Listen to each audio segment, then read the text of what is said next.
All right, well, good morning, everybody. It's Christian with Advantage Medical Testing. We're going to go ahead and get right into this here. This is designed for new people as well as refresher for some of the veterans out there. A lot of things have changed, obviously, if you guys have all seen over the last few months. And so we're going to just discuss the new procedures for the MSCFGR. That's what today's training is.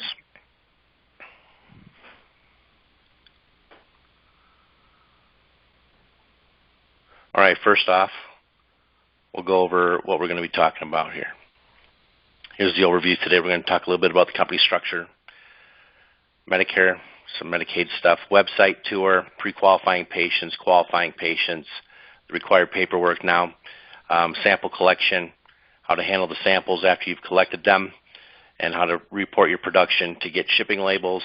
And then we're going to brush on the no-cost versus the direct-to-consumer or retail testing.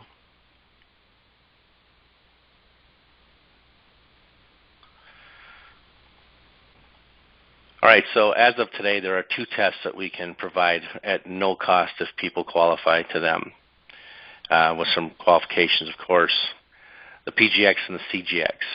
Now, the cardio, Alzheimer's, beacon, all those tests are still pending approval for the new program. So to pre-qualify for these programs, the patient has to be on Medicare. This is for the no cost. They have to be on Medicare Part B, and it has to be a PPO. No HMOs are allowed. All right, now again, just to refresh, we've got zero tolerance for fraud, and we have ran into several, I'm sure you can all agree, several television reports, news reports, mailings out to people about fraud. And so therefore, I highly encourage you to embrace that and print out as many of those things as you can find and put them in a binder, because that's absolutely not who we are. Just going to go ahead and refresh a couple of things here. Number one, we are not performing the test. Okay. Number two, with this new program, the patient is actually requesting the test directly from the doctors. We are just going to be assisting them in filling out their application. Okay. Zero tolerance for fraud. That's why we do not fall into that category. HIPAA, very important, right? Everybody on the call should have had their HIPAA certification. If not, then you're on the wrong call. Get your HIPAA certification, okay? Privacy for patients is one of the reasons why there's so much talk about fraud. Now, before we get into how to pre-qualify a patient, one of the things that's changed in the landscape of this program is in the beginning, we were going and doing events for seniors and that kind of thing, and trying to attract seniors to come to our table or to come to us and try to pitch them on these no-cost-to-them tests. Then, if they wouldn't qualify for one of those, then we would talk to them about some out-of-pocket testing, some direct-to-consumer or retail testing. That is absolutely, as we've discussed prior, the wrong strategy at this point. The right strategy is to, when you do your events, is to market the direct-to-consumer tests, and then if you happen to run into somebody of Medicare age, then you can talk about the no-cost testing. You can say something like, well, you might qualify for one of these no-cost tests. So instead of going in with the no-cost and then making it look weird when you have to talk about out-of-pocket, you should go in with out-of-pocket testing and then hit them with the low, not the high. We're going to talk about how to pre-qualify a patient here. So pre-qualification process has also changed. We were at one time going to Medicare.gov, then we were using P-Verify, and now we're going to be using a new tool. So either way, you're going to have to see the person's Medicare card. Okay? You're going to have to actually put it in your hands, so have them give it to you. And you're going to have to then know that they need to be between the ages of 65 and 79, and any age over 18 if they're on Medicare disability. Okay? So what you do is you take the insurance card, and the Medicare number, everything's clearly labeled on here on the card. You're going to need this because you're going to call and write this number down. It's also on the website. you're going to have to dial this toll-free number with the card in your hand, and someone will talk to you, and you'll get your verification, and they'll just basically tell you if they qualify or not for the no-cost test for coverage. When they say they qualify, it does not mean they qualify for the test. It means that they have applicable insurance coverage that would make this test a no-cost test for them. HMO means no. So if you're told that they have an HMO, you're done at that point with this person. Refer them back to their doctor. Their doctor might be able to order their test. We work with people with PPOs only with our program. Some key terms here. Doctor, I think it's pretty silly, but doctor, it's the physician that evaluates the submitted paperwork and signs off and approves it. This may or not be the patient's primary care physician, which at this point in time is not a required part of the process, is to have the primary care physician sign off on this test. That's why we work with PPOs, because they have people have more choices with their health care. MSCFGR, that's our lab system. That's the company that all the samples or swabs are sent to, and they're the companies that coordinate all the testing that's ordered by the doctor. Again, we are not doing the testing, okay? We are simply assisting the patient to get their test taken care of. Ascension is another important term because this is what the lab does when they receive the sample. Before they do any testing, they do an ascension test, and that is to see if there's enough viable DNA to do the test and make sure it's not contaminated with dog hair or cat hair. We're going to go right into the no-cost test here. The first test is the PGX test, or the pharmacogenomics test. And you guys can read the stuff as I'm saying it, but it's basically the drug test, we call it. This is the one that's going to let people know if they're on the right medications, right dosages, and if what the doctor's been prescribing is right for their genetic makeup. The reason why Medicare is paying for this test is because prescription and medical error are still number 3 or number 4, depending on your statistic, cause of death in America at this time after heart disease and cancer. The CGX test, or the cancer genomics test, by the way, this is the test that is at the center of all of the fraudulent activity, is the CGX test. And this is simply because the CGX test is the most lucrative test for the people involved. Now, the reason why Medicare is paying for this test, because again, this is not a test that tells you if you have cancer. This is a test that will tell you what your likelihood is to receive or pass on hereditary cancers. Okay? The reason why they're paying for this test, again, is because they can prevent, with the right treatments, a lot of times they can prevent this cancer from showing up with lifestyle changes and therapies. Also, they want to know, how many generations down the road are going to be affected. A lot of it revolves around money. A lot of it revolves around the government wanting to save money. Okay, now the government has agreed to fund these 2 no-cost tests for the next 10 years. However, the fraud stuff has got to be, knocked down. Hopefully the landscape and the story will change here as more and more companies drop off and more companies are forced to shut their doors.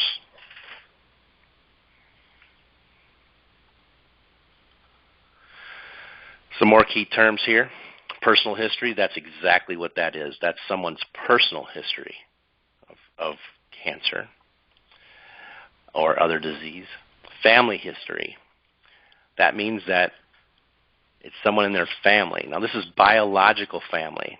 Okay, now this is not adoptive family, I guess I want to call it. We don't run any tests on anyone that's adopted, okay, unless they know the history of their blood parents. We look at 3 degrees of relation. First degree blood relative would be a parent or sibling or a child. A second degree blood relation would be a grandparent or grandchild, aunt or uncle, niece or nephew, and even a half brother or sister would qualify for second degree blood relation. A third-degree blood relation would be great-grandparents and great-grandchildren. Now, you may run into some people that don't care to ever know if they have a likelihood of cancer. Well, they may not care about their own personal situation, but I have yet to find a single soul that I've talked with that does not care about their children or their grandchildren. So we're going to talk about pre-qualifying the patient still. And I keep using the word pre-qualify because the doctors are the ones that qualify the patient. We simply pre-qualify them, again, by checking their insurance coverage to see if they have a way to pay for this test. It's no cost to them, but their insurance company is going to pay for it. But here's part of the pre-qualification process. Because if they don't pre-qualify, then there's no reason to run them through. So the PGX test, the person has to have been prescribed 2 or more prescriptions to qualify. But those 2 prescriptions have to be from one of the following categories: blood and heart, pain, and psych. So pain, let's talk about that one. This is for chronic pain. This isn't for if they had an injury last week, went to the emergency room, and they gave them some pain meds to deal with a broken bone. This is for chronic pain. Okay? Psych, this is for people that are taking like Xanax and Adderall and things of that nature, things to deal with depression and anxiety meds.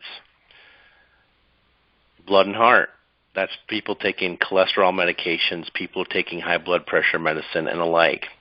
Okay? Now, what I'm saying is somebody will not qualify if they have a prescription for a topical cream for eczema. Okay? These are prescribed medications that they look at in the following 3 categories: blood, heart, pain, and psych. Now you can mix and match. You can have 1 from each category, 1 from 1 of 2 categories, 2 out of 1 category. It doesn't matter, but those prescriptions, both of them or more, have to be out of one of those 3 categories. Now, if you run into somebody that's on 10, 15 medications, then you will obviously find the ones that apply to the categories and then keep, at this time, you're not even going to enter prescription what they are, but you're going to ask questions, or they're going to be asked questions. And when the time comes for you to fill out the medications, if it changes in the form, just know this: make sure you get at least 2 out of those 3 categories. Now, how do we pre-qualify for a CGX? Well, again, we talked about family and personal history. So the government will pay for tests when people have a personal or a family history of cancer. Okay, there are some exceptions: lung cancer, skin cancer, lymphoma, and leukemia. Those are considered to be environmental cancers. We can argue that if you'd like, but that's what they consider to be environmental cancers, and therefore those are not passed on genetically. There is an exception to the skin cancer rule, and that's going to be melanoma. Okay? Melanoma would be the exception. Now, the family history has to have 2 or more family members having non-gender specific cancers. Now, we'll talk about gender-specific cancers in a minute, but if you've got a candidate in front of you and they have a family history of 6 people with cancers, then you want to collect the information, or they will be entering the information for all 6. We don't want to just stop at 2. Just like we don't want to stop at 2 meds, we don't want to just stop at 2 family member histories of cancer. Okay, the more, the better, because number 1, it makes a better medical necessity case, because that's how these tests are approved, is by medical necessity. And number 2 is because it really helps that patient and really contributes to the research. Gender-specific cancers. This is, for example, a male cannot get ovarian cancer. So if he has a family history of an aunt with ovarian cancer, and that's the only cancer there, he's not going to qualify at all for that test. So if you have someone with a personal history of cancer, that's great as far as qualification goes. But then they also have family history. You want to collect all that data. They will be collecting it or entering all that data. I got to change my mindset because we're no longer entering the information into the application for the patients, and you'll probably appreciate that. Now, breast cancer may be thought of as a gender-specific. However, males and females can get breast cancer, so that's definitely qualifying cancers. Here's a few of the qualifying cancers for the CGX test, as you can see. Cancers that don't qualify, again, are environmental cancers, skin cancer, because you can get that from the sun, and you can prevent that by wearing sunscreen in most scenarios. Lymphoma or lung cancer. Lung cancer, of course, you know how that's received, so therefore they feel that's preventable. Even if the person's never smoked a single day in their life and they have lung cancer, they were exposed to something in their environment that gave them that cancer. So after we pre-qualify them with the insurance coverage, and then by asking those questions about the cancers in the PGX, you're going to take photos or scan the front and back of the state-issued ID cards, like driver's license, so on and so forth, or their passport, and the front and back of their insurance card. You're going to temporarily store them on your device, okay? I say temporarily because once the test has been submitted and accepted, you'll get confirmation, then you need to immediately delete that person's identification and insurance information. So here's the steps, guys. We're going to pre-qualify them like we just talked about. Then they're going to request a consultation from the physician. Then we're going to enroll that patient. Then we're going to collect a sample, and then we're going to report our production. All the forms and all the paperwork completed online. There is no paperwork anymore for these no-cost tests at all.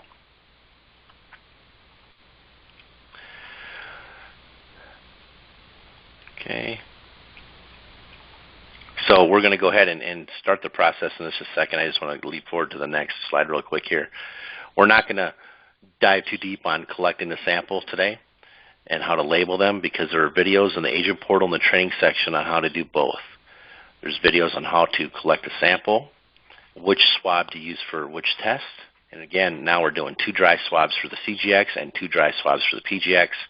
You have to use the right ones. Again, you got to watch the videos. And also, there's also a video of how to enroll the patient here that I highly encourage you to download from the agent portal to watch at your leisure, because we're not going to go and spend a ton of time on that, because it's something you have to learn while you do. But we're going to go ahead and get back to it anyway. All right, so before we dive into that, we're going to go ahead and look at the website here a little bit. And I'll bring that across here. Some things have changed there. Okay. Now, you'll notice that the home page has changed, and there's all kinds of things that have changed in here. Again, the home screen is general information for the public. We have our human testing menu, have our animal testing menu. We have our store for the direct-to-consumer tests. We also now, for those of you that are interested, we also offer a full line of pharmaceutical-grade supplements that we're adding to, and these will be private labeled pretty soon. And so therefore, keep that in mind. But we're going to go right into the agent portal here. And you can see this has pretty much stayed the same. So when you're ready to, once you've asked those questions, took pictures of the ID card and the insurance card, now we're going to go in to the enrollment system, the enrollment process. Okay, this actually occurs before you even set. I don't know how do I put this. This process starts several days out before you meet with the patient. Okay, no more are you going to just sit there and then hope to enroll them, just a cold call. You have to actually set this up. We'll talk about that. So here's how we're going to do this.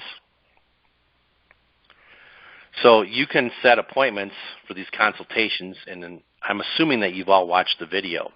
And if you haven't watched the video, you need to go in and watch the enrollment video for Hippo Express. This is designed to set an appointment for a doctor to be available for when you meet with the patient. Okay, so this pre-qualification process, verifying the coverage, seeing if they qualify for the 2 no-cost tests, this happens before you enroll them by at least 48 hours. Okay, if you schedule an event or an appointment within 48 hours, it's touch and go, it's hit and miss. So basically the way this starts is you already pre-qualify them. Let's just say now I want to go and set an appointment for, let's just say, October, and we'll just pick a date here, October 3rd. We're going to add an event, okay, and this is going to be the appointment or an event. Again, we're not swabbing at events, so your event will be your appointment, okay?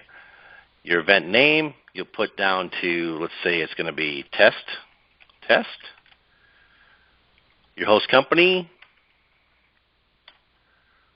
this is where your information goes, your agent, name, and your MSCFGR number, your cell phone number, your email address, the date, and the start time. Now I'm going to unmute the phones for just 1 second, and I want to know if anyone here that's on this call has not watched the video on Hippo Express.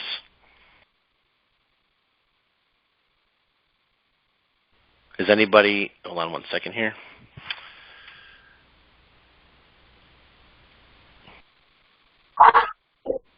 Has anybody not watched the video on Hippo Express?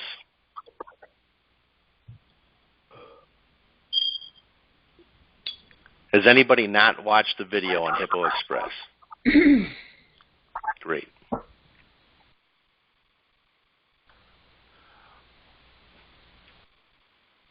All right, so everyone here has watched the video on Hippo Express.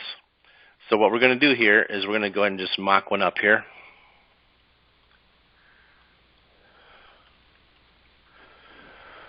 Ooh. Okay. October 3rd of 2019, we're going to say our event is 9:30 a.m. And we're going to say our event is going to be 10:30 a.m. So our appointment will last for an hour. We're going to assume that we want to try to start the consultation at, say, 10 o'clock.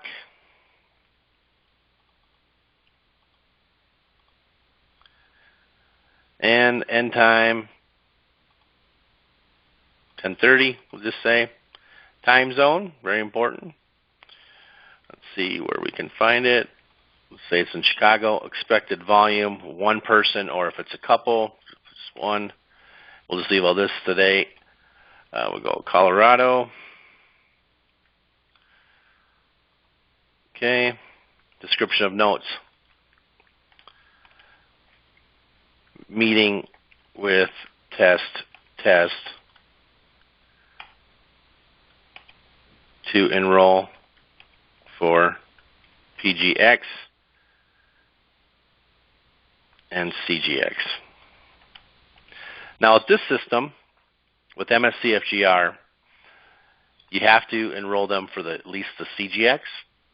You can enroll them for the PGX and the CGX, but only if it's going to be one of the two, it has to be the CGX for this system. Okay. Then we're going to add this event to the calendar.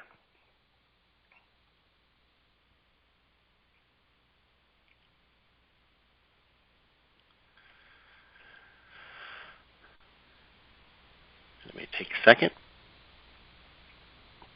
Now, in addition to the video, there's also a PDF that gives you step-by-step instructions on here, okay, on how to do this. Okay, so we're going to go test.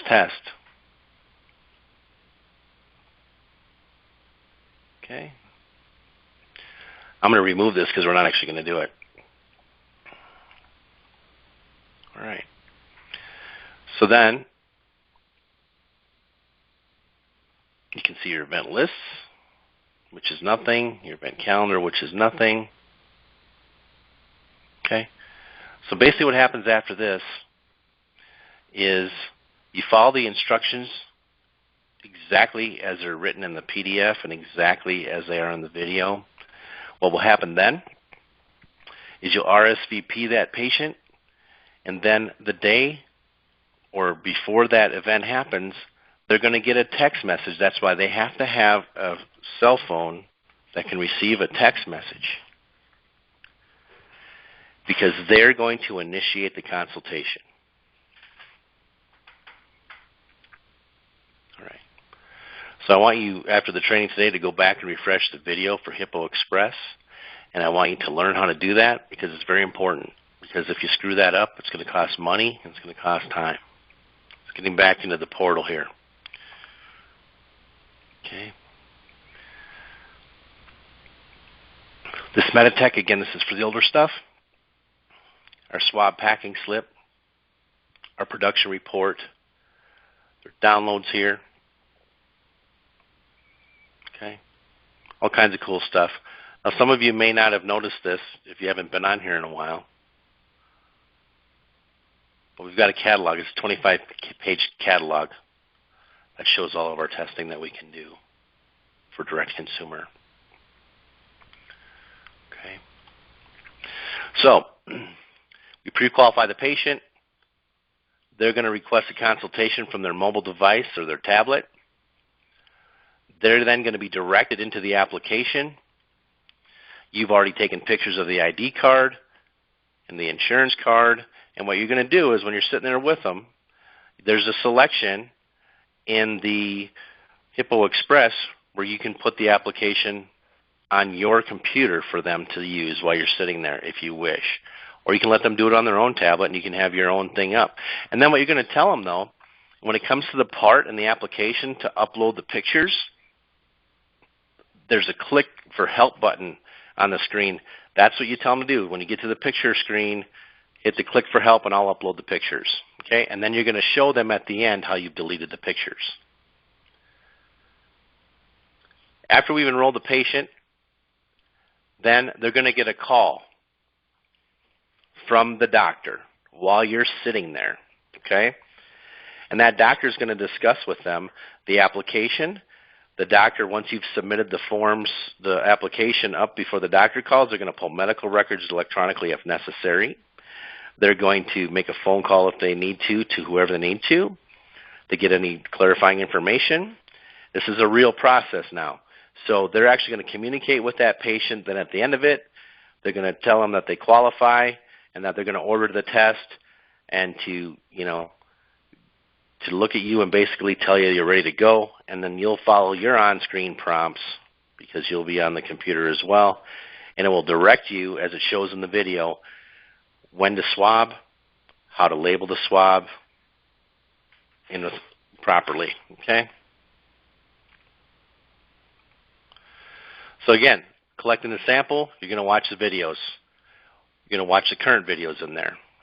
You're going to watch the current Hippo Express patient enrollment video over and over again if you need to, because this is something that if you're sitting there with somebody, it's very embarrassing.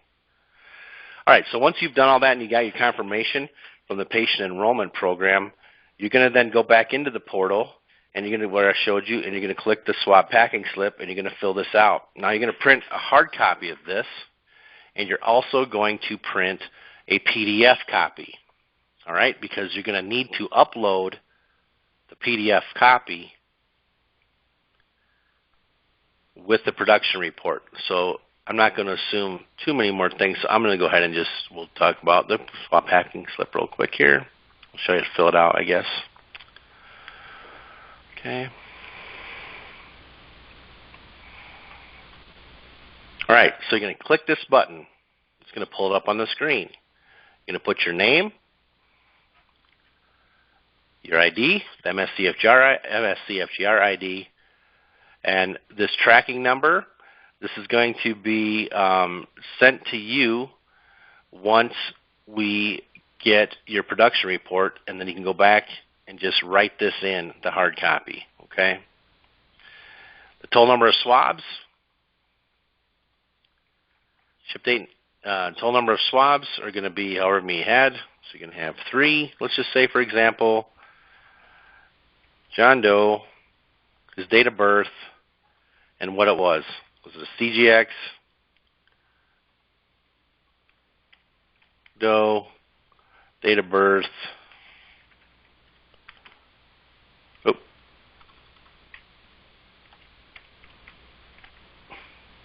Keypad's not working. All right, great. Okay. That'll be a PGX. And then say his wife's there with you.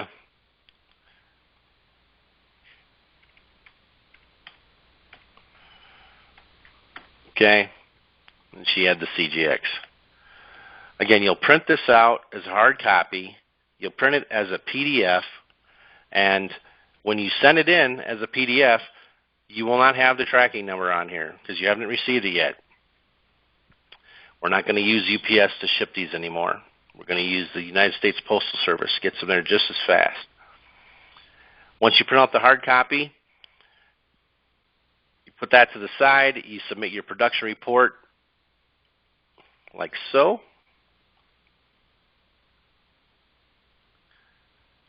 You put the date, your name,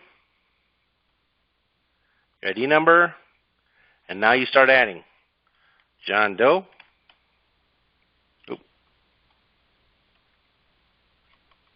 Can't spell today. This is either a PGX, a CGX, or it should either be a CGX or combo, actually. So you'll go combo. Okay, and then we're going to add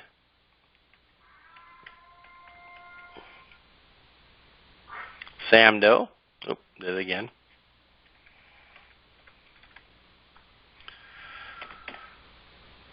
And we had a CGX for her. Okay, now this will continue to add lines as long as many as you need. Then you're going to upload that PDF, the swab packing slip, and hit submit. Once you hit submit, we'll get notified that you have a production report. And then what will happen is then you'll be sent out a USPS shipping label, PDF. You can buy some sticker paper and print it if you want to, or what you can basically do is just print it on white plain paper on your printer and then just tape it onto the envelope or package that we're going to use to ship. Okay? And by knowing how many swabs you have, we'll know how much we need to have the postage for. Okay? So once you've done that, you get your email, your AMT email address, shipping label. You'll then take your hard copy and write the tracking number down in here, the date that you're shipping it and the tracking number, and put that in the box with your correctly labeled swabs.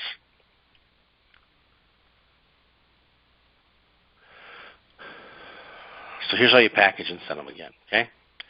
Just like we just discussed it. Here's the procedure. You got to send them as soon as possible, okay? We only want one box a day, though, or one envelope a day. You don't need a box. You just get a padded envelope or even a regular envelope. It's not going to hurt anything. You fill it out according to the videos to label them. You fill out your production report, your swab packing slip. You do all that kind of thing. You get your postage label. Now you drop it off at the USPS or any USPS mailbox. Here's the cycle time for the new lab. They initiate the funding within 30 days of the sample receipt. No ifs, ands, or buts. Okay, so if you've got an approved test, they'll initiate that payment to us within 30 days of the date that they receive your package. That is the insurance paid testing or the no-cost testing. Now I'm going to brush on this. Remember, in the beginning of this, I told you that you should be looking at the retail side of things. Even if you're never going to sell a single retail test, that's your choice. But you should always start by trying to market those. And then when you run into the Medicare age people, even if you're at a senior event, you're still going to market the retail tests. Then you're going to talk to them to see if they might qualify for that no-cost test. All right? There's tons of benefits, though, in selling the retail panels. They don't involve insurance companies, okay, or doctors. Okay? They're direct to the consumer. They pay out of their pocket. It pays a lot faster. It pays payroll cycle current. And you can make really good money doing this. And we have a ton of tests. Because I'm gonna break this news to you right now. Those of you that are thinking that you're gonna get rich doing PGX and CGX testing alone, hey, good luck to you. We hope that works out for you. But it's not a reality, okay? The PGX and CGX platform, I keep getting calls and emails. How do we avoid the fraud accusations? What do you do for fraud? Well, you hit the fraud head on, okay? And you tell them how we're not those companies. If they don't believe you, then you haven't done your job to convince them that you're reputable yourself or that we're reputable, whatever. So you market the retail tests. And then if they qualify for the no-cost tests, that's when you do those. But look at all these tests that we can offer, direct consumer. Okay, we've got our own PGX test. They can pay out of their pocket. We've got our own CGX test. We've got all these other panels. We even have a cannabis health test. Okay, and with the supplements that we're now into, when the test results come, we can now offer them the supplements that are recommended in all the reports, even the no-cost reports that recommend supplements. We have those available. All right. So that is the end of the. Let me stop this recording real quick, guys.